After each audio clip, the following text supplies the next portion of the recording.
Good evening, happy sabbath church members. और आप सबका स्वागत है हमारी वेस्पर सर्विस में। और हम वेस्पर सर्विस स्टार्ट करने से पहले एक प्रे करते हैं। ये ज़मीन और आसमान को बनाने वाले ज़िंदा खुदावा, धन्यवाद करते हैं हम तेरे चरण इस दिन हम आपके साथ बन सकते हैं प्रभु। और प्रभु हमको इस चर्च सर्विस में हमको शक्ति दीजिएगा और हम गलों को मीठा करिएगा, हम आपकी सॉन्ग सर्विस अच्छे से करने पाए प्रभु। प्रार्थना गुरु यीशु के नाम से मानते हैं, आमीन। हम अपनी सॉन्ग सर्विस को स्टार्ट करने के लिए अपना पहला गीत गाएंगे, आज का दिन यहोवा ने बनाया है। आज का दिन यहोवा ने बनाया है, हम इसमें आनंदित हो, आनंदित हो। आज का दिन यहोवा ने बनाया है, हम इसमें आनंदित हो, आनंदित हो। आता हूँ तेरे पास, मुझको है तुझसे आता हूँ तेरे पास, मुझको है तुझसे आस। मुझको कबूल कर ले, पापों से शुद्ध कर दे। मुझको कबूल कर ले, पापों से शुद्ध कर दे। आज का दिन यहोवा ने बनाया है, हम इसमें आनंदित हो, आनंदित हो।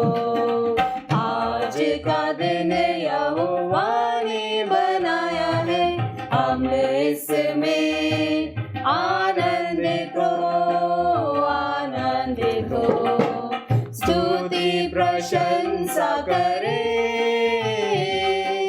क्यों ना कुछ होता रहे। स्तुति प्रशंसा करे, क्यों ना कुछ होता रहे। उसको हम पाते रहे, चाहे जहाँ भी रहे। उसको हम पाते रहे, चाहे जहाँ भी रहे। आज का दिन यहोवा ने बनाया है, हम इसमें आनंदित हो, आनंदित हो। आज का दिन यहोवा ने बनाया है, हम इसमें आनंदित हो, आनंदित हो।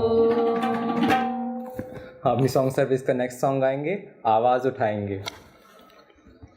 आवाज उठाएंगे, हम साज बजाएंगे। है यीशु महान अपना, ये गीत सुनाएंगे। आवाज उठाएंगे, हम साज बजाएंगे। है यीशु महान अपना, ये गीत सुनाएंगे। आवाज उठाएंगे, संसार की सुंदरता में है रूप वो तेरा ही। और चांद सितारों में है अर्श जो तेरा ही। संसार की सुंदरता में है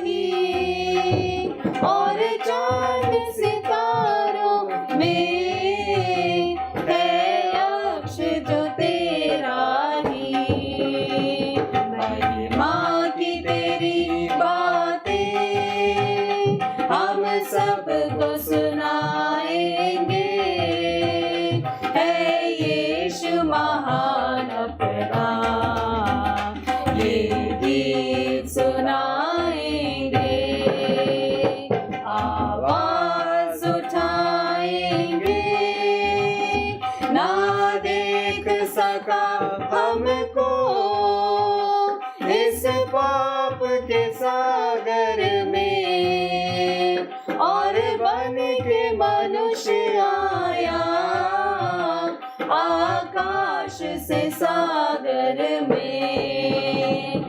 ना देख सका हमको इस पाप के सागर में, और बन के मनुष्य आया आकाश से सागर में। मुक्ति का तू दाता है, हम सबको बताएंगे, है यीशु महान अपना, ये गीत सुनाएंगे, आवाज उठाएंगे, हम साज बजाएंगे, है यीशु महान अपना, ये गीत सुनाएंगे, आवाज उठाएंगे। Good evening and happy Sabbath to all. एक बार फिर मैं इस वेस्पर सर्विस में आप सबका स्वागत करती हूँ। जितने भी मेरे भाई बहन ऑनलाइन सर्विस में हमारे साथ जुड़े हुए हैं, उन सब का मैं तहे दिल से स्वागत करती हूँ। आइए हम अपनी वेस्पर्स को शुरू करने के लिए गीत नंबर 112 गाएंगे। प्रार्थना में जो कुछ मांगा पूरा करो अरमान। प्रार्थना में जो कुछ मांगा पूरा करो अरमान।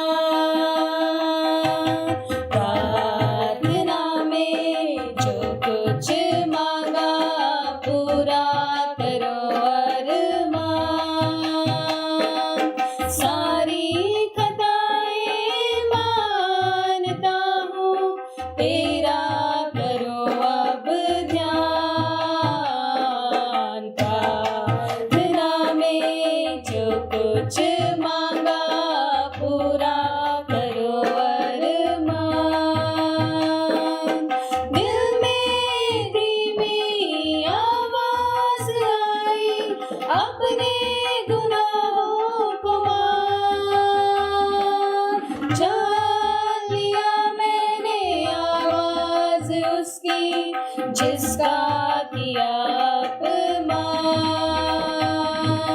दिल में धीमी आवाज आई, अपने गुनाहों को मान। जान लिया मैंने आवाज उसकी, जिसका किया अपमान। प्रार्थना में जो कुछ मांगा पूरा करो अरमान। सारी खताएं मानता हूँ, तेरा करूँ अब ध्यान। प्रार्थना में जो कुछ मांगा पूरा करो अरमान। आइए हम सब अपनी अपनी बाइबल को खोलें। आज की जो मेमोरी वर्स चुनी गई है आज के सरमन के अनुसार, वो है साम्स 65 उसका दूसरा वचन, भजन संहिता 65 उसका दूसरा वचन। हे प्रार्थना के सुनने वाले, सब प्राणी तेरे ही पास आएंगे। मैं एक बार फिर आपके सामने पढ़ूंगी। हे प्रार्थना के सुनने वाले, सब प्राणी तेरे ही पास आएंगे। परमेश्वर अपने वचन के सुने और पढ़े जाने पर आशीष दे। आइए हम प्रार्थना करें।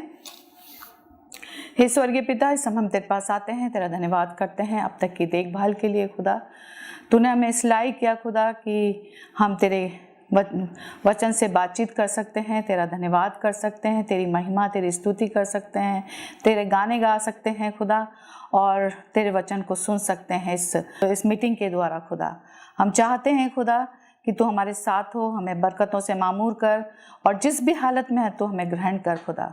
हम तेरा धन्यवाद देना चाहते हैं बीते दिनों की रहनुमाई के लिए खुदा, जबकि हालांकि बहुत माहौल ख़राब है, बहुत सारी परेशानियां लोगों ने झेली हैं और कई तो इस दुनिया से चले गए हैं खुदा।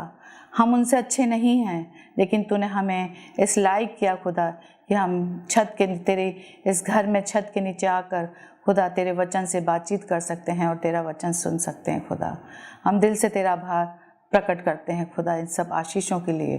खुदा इस समय तू खास करके हमारे इस मीटिंग में हमारे साथ हो और होने दे खुदा, जो भी वचन आज तेरे बंदे के द्वारा हम तक पहुंचने वाला है खुदा, तो उस पर तेरी खास आशीष हो। अपने बंदे को इस्तेमाल कर, उसके होठों को छू खुदा, ताकि जो भी वचन वो हमें सुनाते हैं वो हमारे दिलों तक उतरने वाला हो सके, और ना सिर्फ हमारे दिलों तक बल्कि दूसरों के दिलों तक भी उतर कर खुदा उनके जीवनों में लागू होने वाला हो सके खुदा। हमारी हर एक कमी कमज़ोरियाँ हमसे दूर कर, हमारी हर ज़रूरतों को पूरा कर, और इन पाक सब्बत की घड़ियों में खुदा तो हमारे साथ बना रहे, क्योंकि ये दुआ मांगते हैं हम तेरे प्यार बेटे यीशु मसीह के नाम से, आमीन। आइए आज के स्पीकर को हम इनवाइट करना चाहते हैं, पास्टर PM लाल, जो हमें आज अपने वचनों से मामूर करेंगे।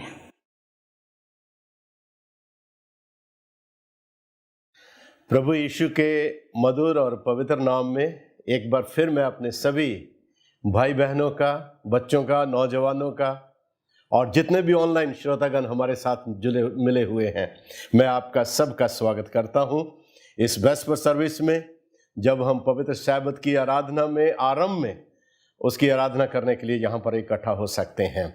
आइए हम परमेश्वर के वचन में चलेंगे।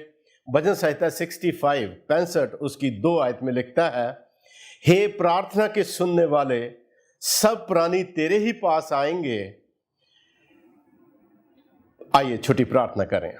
हमारे दयालु प्रभु, तेरा धन्यवाद देते हैं, तू हमारे जीवन का मालिक है और तूने परमेश्वर हमें पवित्र सैबत की घड़ियां दी ताकि आरंभ में हम तेरी आराधना कर सकें। तेरे पवित्र स्वर्गदूतों की उपस्थिति अपने बीच में महसूस करते हुए ये दुआ प्रभु यीशु के नाम से मांगते हैं, आमीन। परमेश्वर का धन्यवाद करते हैं, जब से लॉकडाउन लगा है तब से जो है वो परमेश्वर के चर्च ने जो है 100 दिन की 100 डेज की प्रार्थना का जो है प्रोग्राम बनाया था, और वो प्रार्थना 100 डेज की जो है वो कंप्लीट हुई। और इस समय के दौरान परमेश्वर ने बहुत अनुग्रह, बहुत करुणा जो है अपने चर्च के ऊपर की, और लोगों के अंदर बहुत जागृति आई और बहुत अधिक लोगों ने अनुभव किए, और उन अनुभवों के द्वारा उनका विश्वास, उनकी दृढ़ता और उनका संबंध प्रभु यीशु मसीह के साथ और अधिक जो है वो जुड़ने पाया। दाऊद राजा, जिसका मैंने आपके सामने अभी वचन पढ़ा 65 उसका 2 अध्याय, हे प्रार्थना के सुनने वाले, सब प्राणी तेरे ही पास आएंगे। स्वर्ग में, स्वर्ग के नीचे, इस पृथ्वी के ऊपर यदि कोई प्रार्थना का उत्तर देने वाला ईश्वर है, यदि कोई प्रभु है, तो वो सिर्फ और सिर्फ स्वर्ग का महान प्रेमी परमेश्वर है, जिसने आकाश और पृथ्वी की रचना की है। दाऊद राजा, जिसने इस वचन को लिखा है, वो स्वयं अपनी जिंदगियों में बहुत सारी कमियां, बहुत सारी कमजोरियां स्वयं महसूस करता था, लेकिन उसके बावजूद भी वो एक प्रार्थनामय व्यक्ति था। उसका जीवन प्रार्थना में लगा हुआ था, और वो दिन, सुबह, मॉर्निंग, दोपहर और इवनिंग, तीनों टाइम परमेश्वर से वो प्रार्थना किया करता था वो। और उसके जितने भी भजन हैं, ज्यादातर आप ये देखिए कि जब आप पढ़ते हैं तो आपको महसूस होगा कि उसमें प्रार्थना के रूप में वो लिखे गए हैं। जितने भी भजन प्रार्थना के रूप में उसके लिखे गए हैं। दाऊद राजा लिखता है, मैं आपके सामने पढ़ना चाहूंगा परमेश्वर के वचन में से, भजन संहिता में से, उसका 55 अध्याय चैप्टर 55 उसकी 17th वर्स। यहां दाऊद राजा लिखता है, even I will read from 16 verse. यहां लिखता है, परंतु मैं तो परमेश्वर को पुकारूंगा और यहोवा मुझे बचा लेगा। सांझ को, भोर को और दोपहर को, तीनों पहर मैं दुहाई दूंगा और कराहता रहूंगा, और वह मेरा शब्द सुन लेगा। सो दाऊद अपने जीवन में एक नियमित प्रार्थना करने वाला व्यक्ति था, और परमेश्वर के लोग जितने भी प्रभु में पाए जाते हैं, उनका सबसे बड़ा उद्देश्य यही है कि वो नियमित अपना संबंध, अपना रिलेशनशिप अपने परमेश्वर के साथ, अपने प्रभु के साथ बना के रखें। Hudson Taylor missionary to China. उसने जब अपनी यात्रा, पहली यात्रा उसने चाइना के लिए शुरू की, समुद्री जहाज से सफर कर रहा था और सफर करते करते रास्ते में एक ऐसी जगह उनको मिली समुद्र में जहां पर हवा जो थी चलनी बंद हो गई। और जब हवा चलनी बंद हो गई तो उनके जो है वो बोट को, उनकी नाव को जो डायरेक्शन जो मिलनी चाहिए थी वो डायरेक्शन उनको मिल नहीं रही थी, जिसके कारण उनकी बोट जो है वो एक ऐसे टापू की ओर और ऐसी पहाड़ियों की ओर जो है वो बढ़ने लगी जो अक्सर जो है वो दलदल में जो है वो धंस जाती थी।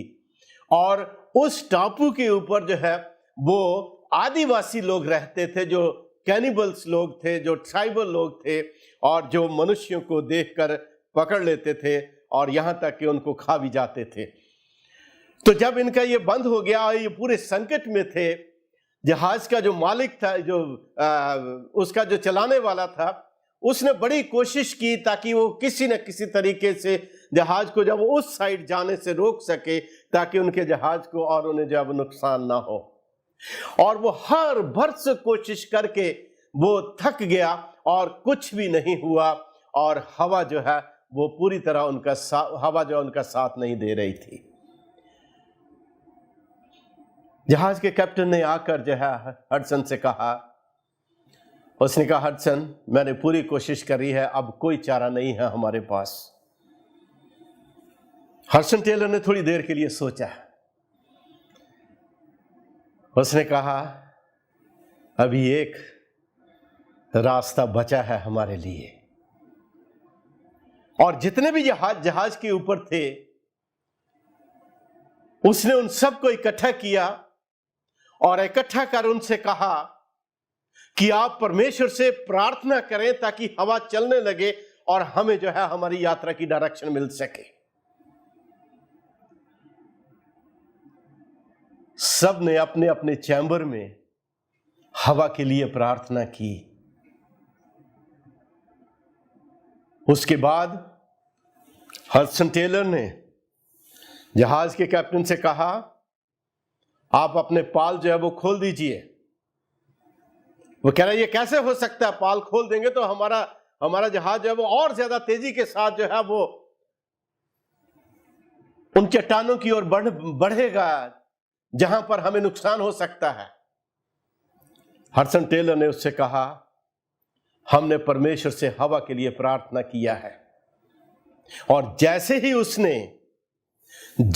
उसने जो है पाल खोला,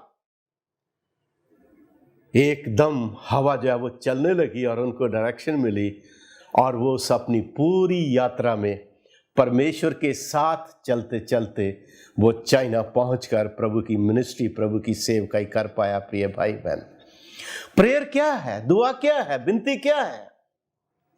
इसको इब्रानी भाषा में लकास शब्द से जो है वो प्रार्थना शब्द जो है वो आया है और ग्रीक भाषा में इसको प्रोसुके जो है वो कहते हैं, जिसका अर्थ है प्रार्थना, अनुरोध या आराधना करना या विनती करना।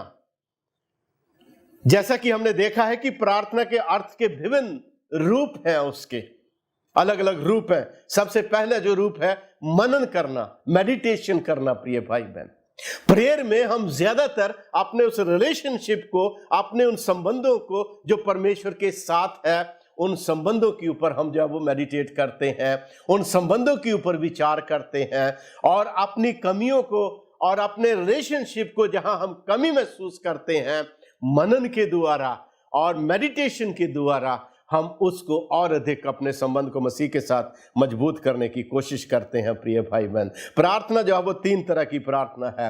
मेडिटेशन करना, उसके बाद जो मध्यस्थता की प्रार्थना और तीसरा जो है वो सप्लिकेशन, अपनी विनती को, अपनी रिक्वेस्ट को, अपनी जो है वो जरूरतों को परमेश्वर के सामने रखना। Human concept of prayer, dear friends, एक मनुष्य की प्रार्थना के प्रति क्या अवधारणा है, एक मनुष्य जो है वो प्रार्थना के विषय में क्या सोचता है, आइए हम देखें, उसमें हम आगे बढ़ेंगे। और इसमें लिखता है, कहता है कि प्रार्थना आत्मा की सच्ची इच्छा है। प्रार्थना आत्मा की सच्ची इच्छा है, जिसे बोलने से और प्रार्थना करने से परमेश्वर जो है प्रसन्न होता है, खुदावंद हमारा खुश होता है। और जब हम प्रार्थना नहीं करते तो परमेश्वर को नाराजगी होती है और हमारा संबंध प्रभु यीशु मसीह के साथ कमजोर पड़ जाता है। प्रार्थना जो है वो भली भी हो सकती है, प्रार्थना जो है इंसान के अपने अनएक्सपेक्टेड विचार भी जो है वो हो सकते हैं, बहुत अलग अलग रूप उसके जो है वो हो सकते हैं। सो लिखता है प्रार्थना हमारे हृदय को एक ऐसी ट्यूनिंग देता है डियर फ्रेंड, जिससे हमारे आत्मा की आवाज और हमारे स्वर जो है प्रभु यीशु मसीह में आनंद से भर जाते हैं और हम स्वर का आनंद अपने जीवन में महसूस करने लग जाते हैं। प्रार्थना एक मित्र के विषय में है और हम लोगों ने 100 डेज में ये महसूस किया। बहुत सारी गवाहियां भी हमारे पास आई और उन गवाहियों में हमने देखा कि किस तरीके से लोगों ने जो है वो प्रार्थना के द्वारा आशीष पाई। बहुत से परिवार जो है वो प्रभु यीशु मसीह में स्थिर हो गए, वापस मजबूत हो गए, जो टूटने की कगार के ऊपर थे। बहुत से हृदय जो बिल्कुल बिखरे हुए थे और जो परमेश्वर से दूर थे, वो इस लॉकडाउन के टाइम के ऊपर परमेश्वर के पास आ गए और उन्होंने प्रभु यीशु मसीह के वचन की और प्रार्थना की सामर्थ्य को जो है उन्होंने महसूस किया। डियर फ्रेंड्स, तो प्रार्थना जो है एक प्रिय मित्र के साथ जैसे हम बातचीत करते हैं, प्रार्थना एक अपने भाई बहन के साथ जैसे हम बातचीत करते हैं, प्रार्थना जो है वो हम जैसे अपने हृदय की बातों को खोलकर अपने ज्यादा नजदीकी लोगों के सामने रख देते हैं, प्रार्थना भी एक यही प्रार्थना है प्रिय भाई बहन। बहुत सारे लोग कहते हैं हमें प्रार्थना करना सीखना पड़ेगा। बहुत सारे लोग सोचते हैं अरे भाई साहब मुझे तो प्रार्थना करना नहीं आता। प्रार्थना प्रिय भाई बहन कुछ नहीं है, सिर्फ प्रार्थना आपके मन की भावनाओं को परमेश्वर के सामने व्यक्त करना ही प्रार्थना है। प्रार्थना आत्मा की वो आवाज है जो शरीर को माय डियर फ्रेंड्स जीवन देती है, सांस देती है। जैसे बिना सांस के हम जीवित नहीं रह सकते, उसी तरीके से हमारा आत्मिक जीवन बिना प्रार्थना के प्रिय भाई बहन मुर्दा है, बिना प्रार्थना के मुर्दा है। अपना संबंध, अपना रिलेशन हम प्रार्थना के द्वारा हम परमेश्वर के साथ बनाएं। प्रार्थना वो भाषा है प्रिय भाई बहन जो सभी पुरुषों की एक समान होती। उसमें परमेश्वर को कोई सुंदर भाषा, कोई बहुत ज्यादा बनाई हुई भाषा जो है परमेश्वर को नहीं चाहिए। परमेश्वर हमारे शब्दों के ऊपर कम, हमारे मन की भावनाओं के ऊपर ज्यादा ध्यान देता है और उनको वो ग्रहण करता है। यिर्मयाह की पुस्तक उसका 33वां अध्याय बुक ऑफ जमाया चैप्टर 33 वर्स 3 में लिखता है, मैं पढ़ना चाहूँगा आपके सामने। बहुत ही प्यारे वचन है और परमेश्वर ने हमको जो है इसके परमेश्वर ने जो है इसको जो है वो यिर्मयाह भविष्यद्वक्ता को परमेश्वर ने ये कहा था और लिखता है यहाँ पर, कहता है यहोवा जो पृथ्वी का रचने वाला है, जो उसको स्थिर करता है, उसका नाम यहोवा है। वह ये कहता है मुझसे प्रार्थना कर और मैं तेरी सुनकर तुझे बड़ी बड़ी और कठिन बातें बताऊंगा जिन्हें तू अभी नहीं समझता। मेरे प्रिय भाई बहन, परमेश्वर हमारे जीवन से प्रार्थना चाहता है। परमेश्वर चाहता है कि हम प्रार्थना के द्वारा अपने प्रभु के साथ बातचीत करते रहें। परमेश्वर चाहता है कि हम अपने लिए एकांत समय निकालें और प्रार्थना में प्रभु के पास जाएं, क्योंकि वो कहता है कि मैं बड़ी बड़ी और कठिन बातें जो आज हमारी समझ से बाहर है, जो आज हमारे लिए बड़े बड़े पहाड़ों की तरह दिखाई देती हैं, प्रभु यीशु मसीह कहता है उन सब समस्याओं का मैं समाधान करूंगा, तुम्हें समझने में तुम्हारी सहायता करूंगा, ताकि तुम तमाम विपत्तियों से छूटकर प्रभु यीशु मसीह में अनंत जीवन पा सको और उसके प्यार में जो है वो बढ़ते चले जाओ। प्रार्थना प्रिय भाई बहन एक बहुत बड़ी सामर्थ है, एक ताकत है जो परमेश्वर हमारे जीवन में देखना चाहता है। और जब हम प्रार्थना में जाते हैं और प्रभु यीशु मसीह की इच्छा में आगे बढ़ते हैं, तब परमेश्वर के अद्भुत कार्य हमारे जीवन से जो है वो प्रकट होते हैं प्रिय भाई बहन। तब उसके अद्भुत कार्य हमारे जीवन से प्रकट होते हैं। हम देखते हैं बाइबल में एक विधवा का, विडो लेडी का एक का जो है वो वर्णन आता है प्रिय भाई बहन। ये विडो लेडी जो थी, इसका न्याय चुकाना था और ये जानती थी कि वो व्यक्ति जो है वो अन्यायी है, वो मेरी प्रार्थना को नहीं सुनेगा, तो भी वो बार बार जा जाकर उसको जो है वो अपने न्याय चुकाने के लिए उससे विनती करती है। और वो व्यक्ति, वो न्यायी बार बार उसकी विनती करने की खातिर परेशान होकर कि ये विधवा औरत बार बार आकर मुझे परेशान करती है, वो उसका न्याय चुकाता है। प्रभु यीशु मसीह कहते हैं, यदि एक अन्यायी व्यक्ति बार बार प्रार्थना करने के द्वारा उस विधवा का न्याय चुकाएगा, तो तुम्हारा जो स्वर्गीय पिता है, तुम्हारा जो स्वर्गीय प्रभु है, वो तुम्हारा न्याय, तुम्हारी प्रार्थना क्यों करना सुनेगा?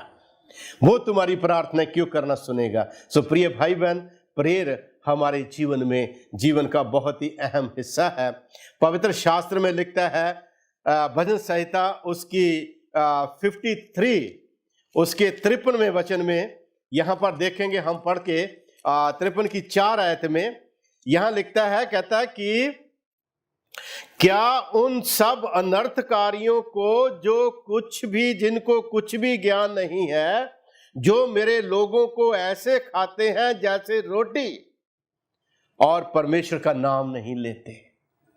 प्रिय भाई बहन, जो अनर्थकारी, जो गुनाहगार, संसारिक लोग, जो परमेश्वर का नाम नहीं लेते, जो प्रभु से प्रार्थना नहीं करते, प्रिय भाई बहन, उनके लिए प्रार्थना ना करना भी एक पाप जो है वो गिना गया है, एक पाप गिना गया है। इसलिए प्रार्थना करना अति आवश्यक है, जरूरी है, क्योंकि वो हमारे जीवन को, हमारे शरीर को स्ट्रेंथ और ताकत देता जाता है और आत्मिक तौर में हमको परमेश्वर के साथ मजबूत बनाता चला जाता है।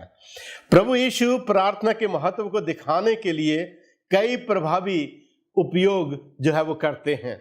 और खुदावंद यीशु मसीह हमारा जब इस पृथ्वी के ऊपर था और जब वो इस पृथ्वी के ऊपर आया, उसने ज्यादातर अपना समय जो है कहां बिताया? उसने प्रार्थना में बताया प्रिय भाई बहन। Most of the time he spend in prayer. Bible में लिखता है, दिन भर वो सुसमाचार का प्रचार करता था और रात भर प्रभु यीशु अपने पिता के साथ प्रार्थना में बिताते थे। प्रिय भाई बहन, रात भर प्रभु यीशु प्रार्थना में अपने पिता के साथ अपना समय जो है वो बिताते थे। प्रिय भाई बहन, याद रखिए, प्रार्थना हमें परमेश्वर के साथ जोड़ती है। प्रेयर हमें प्रार्थना के साथ जोड़ती है, खुदा के साथ जोड़ती है। प्रार्थना हमारे अंदर ताजगी लेकर आती है। अय्यूब नबी लिखता है, परमेश्वर, मैंने अपने सुबह के भोजन से अधिक मैंने तेरे नाम को महत्व दिया है, मैंने तेरे नाम को महत्व दिया है। सो प्रिय भाई बहन, प्रेयर जो है वो बहुत इंपॉर्टेंट है। और इन समय के दौरान जब हमने प्रार्थनाओं का अनुभव किया है, जब हमने प्रार्थनाओं की सामर्थ्य को देखा है लॉकडाउन के टाइम पे, परमेश्वर ने हमारे सभी भाई बहनों को, परमेश्वर ने हमारे परिवारों को, प्रभु यीशु ने जो है वो कोविड-19 के प्रभाव से जो है वो बचा कर रखा है। हम स्वर्ग के परमेश्वर का धन्यवाद करते हैं। जो प्रार्थनाएं आज तक हुई हैं, वर्ल्ड चर्च ने प्रार्थना की है, प्रिय भाई बहन, उससे एक नया नजरिया परमेश्वर के लोगों को जो है वो हमें लोगों को जो है वो मिला है। वह हमें प्रार्थना का जीवन जो है वो एग्जाम्पल के तौर पर प्रभु यीशु मसीह हमें देते हैं। और यहाँ पर लिखता है, कहता कि भोर को दिन निकलने से बहुत पहले प्रभु यीशु मसीह उठकर जंगल की ओर निकल जाते थे और क्या करने लगते थे? प्रार्थना करने लगते थे, प्रेयर करने लगते थे। सुबह की प्रार्थना प्रिय भाई बहन बहुत सामर्थी प्रार्थना होती है। सुबह की दुआ के अंदर बहुत ताकत होती है खुदावंद की। और मॉर्निंग टाइम जब रात भर आप शरीर में विश्राम करके और सुबह जब ताजा दम उठकर आप अपने आप को प्रभु के कदमों में लाते हैं तैयार करके, तब आपका अनुभव परमेश्वर में एकदम डिफरेंट और एकदम अलग जो है आपका अनुभव प्रभु में आपको जो है वो देखने को मिलेगा। मत्ती रचित सुसमाचार उसका 14वां अध्याय उसके 23वें वचन में लिखता है, वह लोगों को विदा करके प्रार्थना करने को अलग पहाड़ पर चढ़ गया और सांझ को वो वहां पर अकेला था। हमारा अनुभव परमेश्वर के साथ कैसा है? क्या हडसन टेलर की तरह है? संत कबीर ने बहुत अच्छा दोहा कहा है, सुख में दुख में सिमरन सब करे, सुख में करे ना कोई, जो सुख में सिमरन करे तो दुख काहे को होए। प्रिय भाई बहन, जब हमारे जीव अच्छे दिन होते हैं हम अपने परमेश्वर को भूल जाते हैं, हम जो है अपने प्रभु से दूर हो जाते हैं, हम उसकी कई बार ज़रूरत को महसूस नहीं करते हैं। लेकिन जब कभी हम अपने आप को संकट मुसीबतों से घिरा हुआ पाते हैं और जब हम देखते हैं कि अब हमारे लिए और कोई रास्ता नहीं बचा है, जब हमारी कोशिशें, हमारे परिश्रम, हमारी मेहनत, हमारे दिमाग की सोच जब एकदम बंद हो जाती, खत्म हो जाती है, तब फिर हम परमेश्वर की ओर फिरते हैं। लेकिन याद रखिए, वो स्वर्ग का अद्भुत प्रेमी परमेश्वर, वो प्रेम का प्रभु है, दया का प्रभु है, करुणा का प्रभु है, दुख देकर पछताने वाला प्रभु है। वो अपने बच्चों के ऊपर अनुग्रह करता है। प्रिय भाई बहन, अपने बच्चों के ऊपर रहम करता है। जब भी कभी हम निराश, जब भी कभी हम टूटकर, जब भी कभी हम परेशान होकर जब प्रभु के पास आते हैं, स्वर्ग का परमेश्वर हमारी प्रार्थना को जो है वो सुनता है और उनका उत्तर हमको देता है। आइए देखें, हम जो है वो मत्ती रचित लूका की पुस्तक उसका 6वां अध्याय उसके 12वें वचन में यहाँ पर क्या लिखता है। बुक ऑफ लूका का सुसमाचार उसका 6वां अध्याय और उसके 12वें वचन में यहाँ पर लिखता है, कहता है कि उन दिनों में वो पहाड़ पर प्रार्थना करने गया और परमेश्वर से प्रार्थना करने में उसने पूरी रात बिताई। He spent whole night in prayer। मेरे प्रिय भाई बहन, जिन्होंने अपने जीवन में प्रार्थना का अनुभव कर लिया है, जिन्होंने प्रार्थना की सामर्थ का मजा अपनी जिंदगी में चख लिया है, प्रिय भाई बहन, मैं आपको बताना चाहता हूँ, वो लोग समझ सकेंगे मसीह के संबंध को और उस ज़रूरत को जो खुदावंद यीशु मसीह हमें जो है वो प्रदान करते हैं। परमेश्वर अपने बच्चों को बहुत प्यार करते हैं। इज़राइल के विषय में हम देखते हैं, जब भी कभी वो दुखों में, जब भी कभी वो परेशानियों में, जब भी कभी वो संकटों में घिरते थे, वो परमेश्वर के पास लौट कर आते थे और आपका अनुग्रहकारी पिता प्रभु उनके अपराधों को उनको क्षमा करता था। मेरे प्रिय भाई बहन, वो मोहब्बत का खुदा है, वो जिंदगी का खुदा है। उसके प्लान में, उसकी योजना में दुख नहीं पाए जाते। उसकी योजना में इंसान का समस्याओं से घिरा रहना जो नहीं पाया जाता। उसकी योजना में इंसान का बीमारियों में मुब्तला रहना जो है वो नहीं पाया जाता। उसकी योजना में सिर्फ मात्र जीवन और जीवन और जीवन ही पाया जाता है। पर मनुष्य संसार की अभिलाषा और इच्छाओं और ख्वाहिशों में पड़कर परमेश्वर से दूर होते चले जाते हैं और ये भूल जाते हैं कि उनकी ज़िंदगी जो है वो खुदावंद यीशु मसीह के हाथ में है, किसी दूसरे के हाथ में नहीं है। बाइबल में एक और बहुत ही अच्छा पदस्थल आया लूका रचित सुसमाचार में, मैं पढ़ना चाहूँगा 11वां अध्याय उसके 11 से लेकर 13 में। यहाँ पर प्रभु यीशु मसीह हमें कहते हैं, 11वां अध्याय 11 से 13, तुम में से ऐसा कौन पिता होगा कि जब उसका पुत्र रोटी मांगे तो वह उसे पत्थर दे, या मछली मांगे तो मछली के बदले उसे सांप दे, या अंडा मांगे तो उसे बिच्छू दे।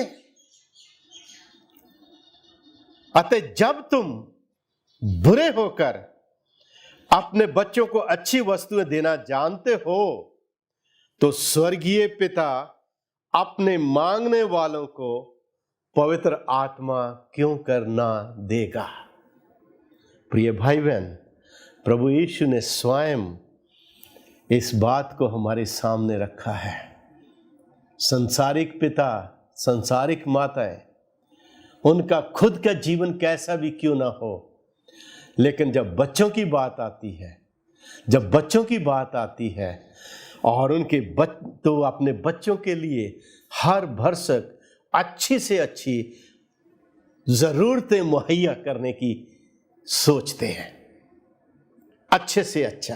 प्रभु यीशु मसीह यहां पर कहते हैं कि तुम बुरे होकर, तुम गलत होकर, तुम पापी और गुनहगार होकर, संसारिक व्यक्ति होकर, तुम यदि अपने बच्चों के साथ ऐसा नहीं करते कि वो रोटी मांगे और तुम उसे पत्थर दो, और वो जो है वो तुमसे मछली मांगे और तुम उसे बदले में सांप दो, या अंडा मांगे तो तुम उसे बिच्छू दो, यदि तुम ऐसा नहीं करते तो तुम्हारा स्वर्गीय पिता जो इतना प्रेमी और महान प्रभु है, वो तुम्हें क्यों कर अपने आत्मा को, क्यों कर अपनी आशीष को, क्यों कर अपने अनुग्रह को तुम्हें प्रदान ना करेगा। मेरे प्रिय भाई बहन, स्मरण रखिए, प्रेयर इस संकट की घड़ी में हमारी सबसे बड़ी सामर्थ्य है, सबसे बड़ी ताकत है। प्रेयर सबसे बड़ी हमारी तसल्ली, हमारा इत्मीनान है। खुदावंद से दुआ कीजिए, प्रार्थना कीजिए। आपकी मन की, आपकी सोच, आपके बोझ जितने भी आज आप लेकर चल रहे हैं दुनिया में, परमेश्वर उन सारे बोझ को दूर कर देगा और आपके हृदय को, आपके मन को अपनी खुशियों से भर देगा, क्योंकि वो प्रेमी परमेश्वर है। और उसने कहा है, मांगो तो तुम्हें दिया जाएगा, ढूंढो तो तुम पाओगे, खटखटाओ तो तुम्हारे लिए खोला जाएगा। ये नहीं कि स्वर्ग का परमेश्वर हमारी कमियों को जानता नहीं है, ये नहीं कि हमारे दुखों को वो जानता नहीं है, ये नहीं कि वो हमारी आजमाइशों और परीक्षाओं को वो जानता नहीं है। वो सब कुछ जानता है, लेकिन उसने हमें प्रिय भाई बहन स्वतंत्रता का आत्मा दिया है, ताकि हम अपने आप में स्वयं अपने हृदय को खोलकर उसके पास जाएं और उसका प्रेम हमारे ऊपर वो प्रकट कर सके। God loves you dear friends. वो आपको प्यार करता है। आपकी भावनाओं को जानते हुए भी वो आपकी इच्छा के विरुद्ध कभी आपके जीवन में कार्य नहीं करेगा। उसके प्रेम की गहराई को समझें, उसकी दया को समझें, उसके अनुग्रह को समझें और प्रार्थना के द्वारा अपना संबंध मसीह के साथ जोड़ें, प्रभु के साथ जोड़ें। प्रभु आपको प्यार करता है। प्रार्थना बहुत ही ज़रूरी। दाऊद राजा लिखता है यहाँ पर, वो कहता है कि हे परमेश्वर, हे प्रार्थना के सुनने वाले प्रभु, सब प्राणी, दुनिया के जितने भी प्राणी हैं, वो सब तेरे ही पास आएंगे और तेरे ही पास आएंगे और तुझी से प्रार्थना जो है वो करेंगे। हमारे गुनाह, अपराध, पाप, बोझ पहाड़ों की तरह हमारे लिए हो सकते हैं, पर जब हम प्रभु के पास आते हैं नम्र हृदय के साथ, दीन होकर जब हम प्रभु के पास आते हैं, परमेश्वर का हृदय दया से भर जाता है, आनंद से भर जाता है। आइए हम अपने जीवन को, इस अनुभव को जो हमने लॉकडाउन के टाइम के ऊपर प्रार्थना के द्वारा प्रभु के साथ पाया है, इस अनुभव को लगातार बनाए रखें और खुदावंद की आशीषों को, उसकी बरकतों को अपनी ज़िंदगी में प्राप्त करते चले जाएं। खुदावंद आप सबको आशीष दे, अपनी मोहब्बत अपने प्यार में बढ़ाए और आप उसके अनुग्रह में बढ़ते चले जाएं। मैं धन्यवाद करना चाहूँगी पास्टर PM लाल का इतने सुंदर वचन के लिए। आइए इस सभा को समाप्त करने के लिए हम एक सुंदर गीत गाएंगे। नासरी के सिवा मैं तो कुछ भी नहीं, नासरी के सिवा मैं तो कुछ भी नहीं, होके उससे जुदा, होके उससे जुदा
अपनी आंखों को बंद करेंगे और दुआ में जाएंगे।